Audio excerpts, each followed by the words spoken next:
சென்னை பெங்களூரு நகரங்களுக்கிடையே அறிவிக்கப்பட்டுள்ள அதிவேக ரயில் தடத்தில் அமையவுள்ள உத்தேச ரயில் நிலையங்கள் குறித்த தகவல் வெளியாகி இருக்கிறது.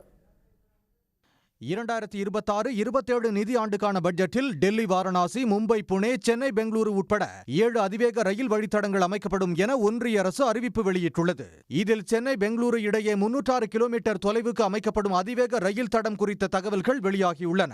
சென்னையிலிருந்து பெங்களூருவின் போக்குவரத்து மையமான பையப்பனஹள்ளி வரை சராசரியாக மணிக்கு 250 கிலோமீட்டர் வேகத்தில் இந்த ரயில் இயக்கப்படுகிறது. சென்னை சென்ட்ரல் பெங்களூரு அதிவேக வழித்தடத்தில் 8 உத்தேச நிறுத்தங்கள் வரையறுக்கப்பட்டுள்ளதாக தெரிகிறது. அதன்படி சென்னை சென்ட்ரலில் இருந்து பூந்தமல்லி, சென்னையின் 2வது விமான நிலையம் அமைய உள்ள பரந்தூர் மற்றும் ஆந்திராவின் சித்தூர் வழியாக அதிவேக ரயில் தடம் அமைக்கப்படுகிறது. அங்கிருந்து கர்நாடகாவில் கோலார் மற்றும் கோடிஹள்ளி வழியாக பெங்களூருவின் வெளிப்புற பகுதியான ஒயிட்ஃபீல்டு நிலையத்துக்கு ரயில் தடம் செல்கிறது. நிறைவாக பையப்பனஹள்ளி ரயில் நிலையத்தில் சென்னை பெங்களூரு அதிவேக ரயில் தடம் முற்று பெறுகிறது. உடனுக்குடன் செய்திகளை தெரிந்து கொள்ள சன் நியூஸ் பெல் ஐகானை கிளிக் பண்ணுங்க.